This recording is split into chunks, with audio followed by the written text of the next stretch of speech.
ሰላም ጤና ይስጥልን ክቡራንና ክቡራት የኤንቢሲ አማራ ሚዲያ ቤተሰቦች ሰላምታችን በያላችሁበት ይድረስ። እነሆ የዕለተ ረቡዕ የግንቦት 27 2017 ዓ.ም የከሰዓቱን የግንባር የድል መረጃዎችን ወደ እናንተ ማቅረብ እንጀምራለን። ቻናላችንን ሰብስክራይብ፣ ቪዲዮንም ላይክ በማድረግ የአማራን ሕዝብ የህልውና ትግል እንድታግዙ በታላቅ አክብሮት እንጠይቃለን። አብራችሁን ቆዩ።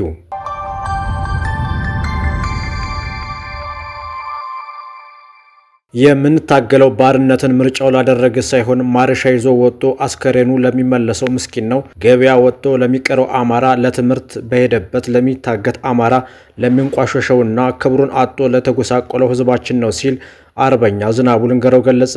አርበኛ ዝናቡ ልንገረው ዛሬ ባስተላለፈው መልእክት ትግሉን ለመጥለፍ ለሚቋመጡ አካላት አጭርና ጠንካራ ምላሽ ሰጥቷል።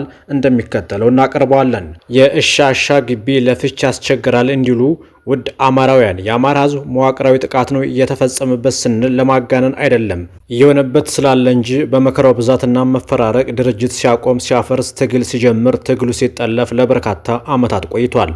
የዛሬው ሰዓት ትውልድ አዲስ ታሪክ ለመስራት እጣፈንታውንም በራሱ አስተሳሰብ ለመወሰን ላቡን፣ ደሙን፣ ሀብት ንብረቱን፣ እውቀቱን፣ ጉልበቱን እንዲሁም ህይወቱን ለመስዋዕትነት ግብር ራሱን በመስጠት በመዋቅር ከሚያጠቀው ከትልቁ ጠላቱ ጋር መተናነቅ ከጀመረ 2 ዓመታትን አስቆጥሯል።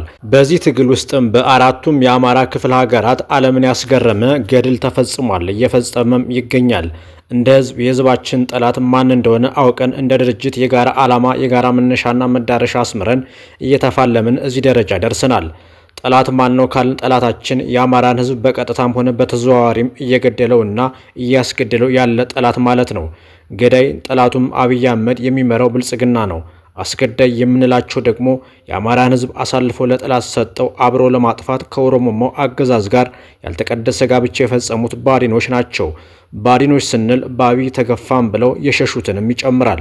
የመከራ ቀንበርን ማነቂያው ካቀበሉ በኋላ ዱላውን ለቀውት የለንም ቢሉም ከገደለ ይልቅ ያስገደለ ትልቁ ጠላት ነው እንዳሉት አባቶች አስገዳዮቻችን የተገፉ ሲመስላቸው አካባቢን መሸሸጊያ አድርገው ከመጡና የዚህ ትግል መሪ እንሁን ካሉን የምንሞተውም ሞት ከንቱ ነው፣ የምንገለውም ጠላትም የለንም ማለት ነው። ታግለን ስልጣን ለህዝብ ነው፣ ታግለን ለባዴን አንሰጥም፣ የሰራዊታችንም የድርጅታችንም ጽኑ እምነት ነው ይላል ሻለቃ ዝናቡ። ይቀጥልና የተከበርህ ህዝባችን ሆይ የመሪዎቹም የሰራዊታችንም አካል የሆንክ ፍርዱ ያንተ ነው እና ብአዴን ይምራህ ወይስ አዲሱ አብዮተኛ የፋኖ ኃይል? ብአዴን አይመራንም እንደምትሉ ስለምንተማመን የህዝባችንን ፍላጎት ለማሳካት ነፍሳችንን አስይዘን እየታገል ነው።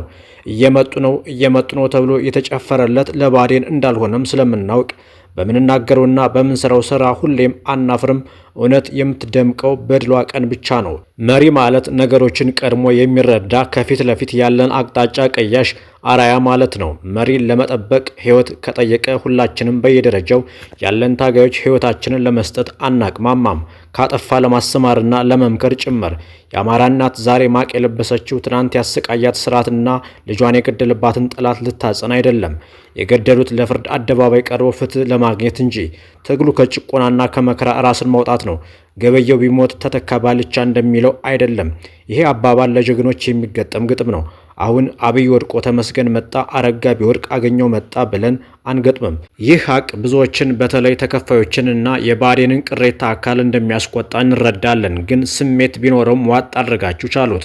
ምክንያቱም ስትሄድ የመታ ድንጋይ ስትመለስ ከደገመህ ድንጋዩ ማን ነው? አርበኛ ዘመነ ካሴ አያሌው ሞኙ ሰው አማኙን ከዚህ በኋላ አንዘፍልም ሲል ምን ማለቱ ነው? ብቻ ይህ ትውልድ ከትናንት ከፊደልሃ ከመከራ ዋ ብሎ ተምሯል። ይህ አብዮት የዘመነ የመሪ ወዳጆ የሀብቴ ወልዴ የደሳለኝ ሲያስብ ሸዋ ብቻ ጉዳይ አይደለም። የትልቁ ህዝባችን እጣ ፈንታ የሚወሰንበት ወሳኝ ጊዜ ላይ ስለሆን ስንዴውን ከእንክርዳድ የመለየት ፍልሚያ ነው። ማናቸውም መሪ ጥፋተኛ ሆኖ ከተገኘ የሚቀጣበት ድርጅት የሚቀጣውም ህዝብ አለ። ይህ ትግል ቢጠለፍ የዘላለም ተወቃሽ ስለምንሆን የቀን ትችት አንፈራም። ለመወደድ የሚያሽቃበጥ ነፃ አውጭ በዓለም ነፃ ያወጣው ህዝብ እንደሌለ ስለምናውቅ ከህዝባችን ጎን እንቆማለን። ይቀጥልና አርበኛ ዝናቡ የምንታገለው ባርነትን ምርጫው ላደረገ ተከፋይ ሳይሆን ማረሻ ይዞ ወጥቶ አስከሬኑ ለሚመለሰው ምስኪን ነው። ገበያ ወጥቶ ለሚቀረው አማራ፣ ለትምህርት በሄደበት ለሚታገት አማራ፣ ለሚንቋሸሸውና ክብሩን አጥቶ ለተጎሳቆለው ህዝባችን ነው። በድርጅታችን ውስጥ የምትገኙ ሰራዊታችን ቀጣይ የቀሩትን የቤት ስራና የትግል ጦርነቶች በድል ለመጨረስ በመሰልጠን በመደራጀት ጠንክረን ትልቁን ጠላታችንን ከአፈሙዛችን እልምት ውስጥ ሳናዛባ ታርጌት የሆነ ስራ እንስራ በማለት አርበኛ ዝናቡ ልንገረው ወቅታዊ መልእክቱን ይቋጫል።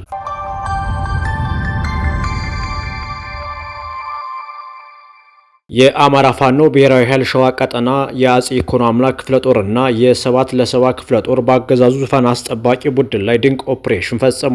እነዚህ ሁለት ክፍለ ጦሮች ማለትም አጼ ይኩኖ አምላክ ክፍለ ጦር በፊት አውራሪ ልመነው ዘውዴ የሚመራው እና 7 ለ7 ክፍለ ጦር በምክትል መሪና ወታደራዊ አዛዥ በአርበኛ ሰይድ ደምስ እየተመራ ያለው ሁለቱ ክፍለ ጦሮች በአማራ ፋኖ ብሔራዊ ኃይል ምክትል መሪ በአርበኛ ኢሳያስ ደመቀ ከሁለቱም ክፍለ ጦር በተውጣጣ ከ7 ለ7 ክፍለ ጦር በአርበኛ ሸጋው ግርማ የሚመራ የቃኝ ሰራዊት አጼ ይኩኖ አምላክ ክፍለ ጦር በአርበኛ ልበ ሞልቶት የሚመራ የቃኝ ሰራዊት አባላት በተሰጣቸው ግዳጅ በዛሬው ዕለት በ27/09/2017 ዓ.ም ከጠዋቱ 12 ሰዓት ላይ ከአጣዬ ወደ ደሴ የሚወስደው የፌዴራል መስመር ልዩ ስሙ ከርካሜ ላይ ደፈጣ በመያዝ የብልጽግናን ወንበር ለማስጠበቅ ደፋ ቀና የሚለውን ባንዳ ሚኒሻ አባላት ከአጣዬ ከተማ ወደ ካራቆሬ በፓትሮል ተጭኖ በመጓዝ ላይ ያለ ዱቄት ተደርጎ ተመቷልም ተብሏል። እነዚህ የሚኒሻ አባላት ቆሪ ሜዳ ቀበሌ ላይ አዲስ የሚኒሻ አባላትን ለማስመረቅ የሄዱ ከሰሜን ሸዋ ዞን እና ከኤፍራታና ግድም ወረዳ የተወጣጡ የብልጽግና አመራሮችን ለማጀብ ሲሆን ራሱንም ማዳን አቅቶት ከርካሚ ሜዳ ላይ የአሞራ ምሳ ሆኗል። በተጨማሪም አጣዬ ለ11ኛ ጊዜ እንድትቃጠል ከፍተኛ አስተዋጽኦ ያደረገና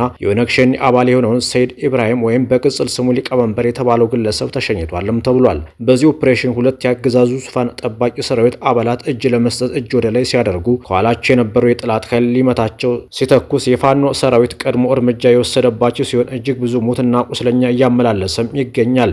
የአማራ ፋኖ ብሔራዊ ኃይል ሸዋ ቀጠና ከጠላት ጋር አንገት ለአንገት እየተያያዘ ጠላትን እየመታ ይገኛል። ይህንን መደበኛ ጠላት የሆነውን የብልጽግና መራሹን ስርዓት ጠባቂ ፋሽስት ሰራዊት በመደምሰስ አንገቱን የደፋውን ጭቁኑን የአማራ ሕዝብ ነጻ ማውጣት እየተቻለ በታጋይ ወንድሞቹ ላይ ጥይት የሚተኩስ የፋኖ ሰራዊትና አመራሮች ለተበደለው ሕዝባችን ብላችሁ ቆም ብላችሁ ብታስቡ መልካም ነው። ሕዝባችንን በመድረክ የሚያሞቀው ብአዴን በሁለት ምላሱ በመድረክ ጥሩ ያወራል፣ በተግባር ግን ሲበድለው እንደቆየ ይታወቃል።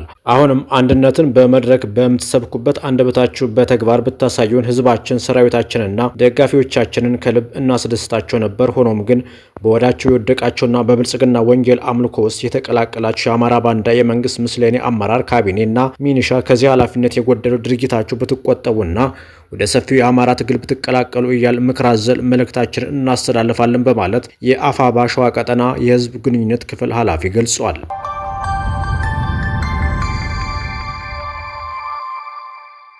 ከፍተኛ በሆነ ባንዳ ላይ እርምጃ መወሰዱ ተነገረ። በሰሜን ወሎ ዞን ሀብሩ ወረዳ በተለይ መርሳ ከተማ ከደሴና ኮምቦልቻ ቀጥሎ እንደ ክልል የባንዳዎች መፍለቂያና መሰብሰቢያ በዞን ወንጀል በመስራት ደረጃ ግንባር ቀደም ከተማ መሆኗ ይታወቃል።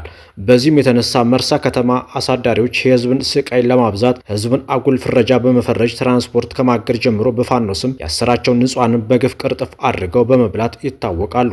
እስካሁን የፋኖ መረጃ እንደሚያሳየው 113 ሰዎች በመርሳ ውሃ ወራሎ ቀበሮ ሜዳ ዋጮ ሜዳ ተገለው ተጥለው ጅብ በልቷቸው ቀርቷል ተብሏል። የፋኖ ቤተሰብነ እየተባለ እየተደበደበ የታሰረ ቤቱን ለቆ ሄደ ቤት ይቁጠረው። ይህ ሁሉ ሲደረግ እባካችሁ ወንድሞቻችሁን አትግደሉ እየተባሉ በተደጋጋሚ ተመክሯል። ይሁን እንጂ እንኳንስ ከስተታቸው ሊማሩ ይቅርና ከዕለት ዕለት ክፋታቸውና ጭካኔያቸው እየጨመረ በመሄዱ የአማራ ፋኖ ብሔራዊ ኃይል የልጅ ኢያሱ ኮር የእጁ ክፍለ ጦር ቃኝ አባላት የመርሳ ከተማን አስተዳደር የማዘጋጃ ኃላፊው ሙልጌታ ሰማው ላይ የሚያዳግም እርምጃ ወስዷል። መዳረሻው ድልና ነጻነት የሆነው የአማራ ህዝብ ህልውና ተጋድሎ ተጠናክሮ ይቀጥላል በማለት የአማራ ፋኖ ብሔራዊ ኃይል አፋባ የልጅ ኢያሱ ኮር ህዝብ ግንኙነት ክፍል ገልጿል።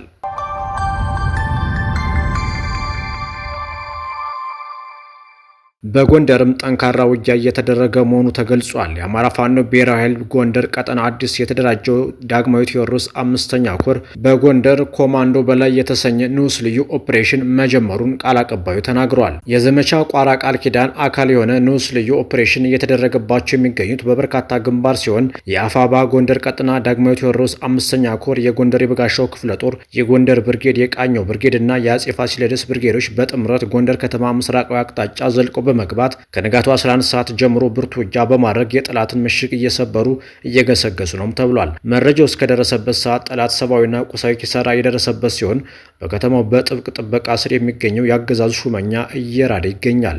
ሌላው በጎንደር ከተማ ደቡባዊ አቅጣጫ የአጼ ቴዎድሮስ አውሮፕላን ማረፊያ አቅራቢያ ብርኋላ የተባለ የጠላት ምሽግን በማፈራረስ በጥልቀት ለመግባት እየተዋጋ የሚገኘው የአፋብኃ ጎንደር ቀጠና ዳግማዊ ቴዎድሮስ 5ኛ ኮር የታደለው ብርሃን አካል ብርጌዶች ናቸው። በዚህ የጎንደር ከተማ አስተዳደር በጠዳ ክፍለ ከተማ እየተደረገ በሚገኘው ተጋድሎ የኦህዴድ ብልጽግና ጨፍጫፊ ታጣቂ በጀግናው ሰራዊታችን ብርቱ ክንድ እየተደቆሰ እንደሚገኝ ተገልጿል።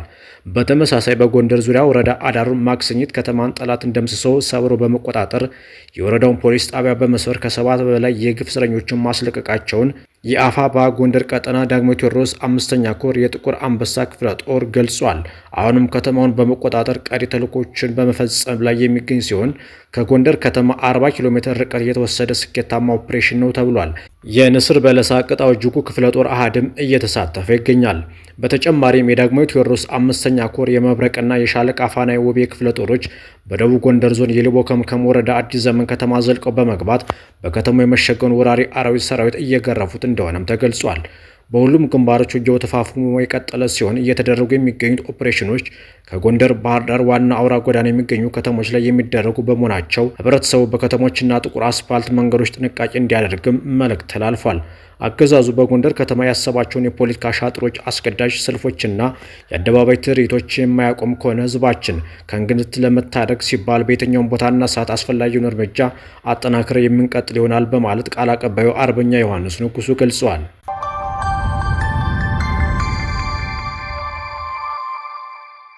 በጎጃም ቀጠና የሰባቱ ቀን ትንቅንቅ በውጤት መጠናቀቁ ተገልጿል። ጠላት ሙሉ ያለውን ኃይል በማንቀሳቀስ ከፍተኛ ቡድን መሳሪያዎችን በመያዝ ዙ23 ዲሽቃና ሞርተር በመያዝ ካቸፈር፣ ደና ማርያም፣ ድልሸትና አማሪት በአራት አቅጣጫ ከበባ ለማድረግ እንቅስቃሴ ቢያደርግም አይበገሬዎች የባህር ዳር ብርጌድ 3 ሻለቆች በቀን 21 2017 ዓ.ም እቅድ በማዘጋጀት ሲቀጠቅጡት የዋሉ ሲሆን ከጣናው መብረቅ ብርጌድ ጋር በቂ የሆነ ጥምረት በመፍጠር በመናበብ ጠላትን ደፈጣ ውስጥ በማስገባት በቁጥር ለመቅለጽ የሚያዳግት ሁኔታ ሙትና ቁስለኛ ያደረጉት ሲሆን በዚህ የተበሳጨው የጠላት ኃይል ጠዋትም ማታም ከበባ ለማድረግ ሳምንት ሙሉ የቆየ ሲሆን ጀግኖች የጦር ጠበብቶች ከብርጌድና ሻለቆች ጋር ከፍተኛ ትስስር በመፍጠር በየሰዓቱ የተጠናከረ የመረጃ ለውጥ በማድረግ እቅዱን በማክሸፍ ጠላት በመጣበት እግሩ አፍሮ ተመልሶ ወደ ካምፕ ተጉዟል ሲል የአፋብኃ ጎጃም ቀጠና የ1ኛ ክፍለ ጦር ቃል አቀባይ ፋኖ ሀብታሙ ዮሱፍ ገልጿል። በተመሳሳይ በላይ ዘለቀ 8ኛ ክፍለ ጦር ዛምበራ ብርጌድ እና ደባይ ጮቄ ብርጌድ ፋኖች ደፈጣ በመጣል መከላከያውን እርስ በርሱ ሲያታኩሱት እንደዋሉ ተገልጿል። የአገዛዙ የብርሃኑ ጁላ ሰራዊት ከደጀን ወረዳ የትኖራ ከተማ በመነሳት በደቤት አቅጣጫ በኩል ወደ ቆይ ከተማ እየተንቀሳቀሰ ባለበት ሰዓት ጀግኖቹ የዛምበራ ብርጌድ እና ደባይ ጮቄ ብርጌድ በደጀን ወረዳ የጥርጭና አንጃማ አካባቢ ጃማ ሚካኤል ላይ ደፈጣ በመጣል የተኩስ ሩምታ በመክፈት የአገዛዙ ኃይል በደመ ነፍስ እግሬ አውጪ ብሎ እንዲፈረጥጥ አድርገዋል። የአገዛዙ ኃይል ጀባ ሚካኤል ከሚባል ጫካ በመጓት ራሱን የመከላከል ስራ የሰራ ሲሆን በዚህ ደፈጣ ውጊያ 13 የጠላት ኃይል ተደምስሷል፣ 2 ቁስለኛ ማድረግም ተችሏል ተብሏል።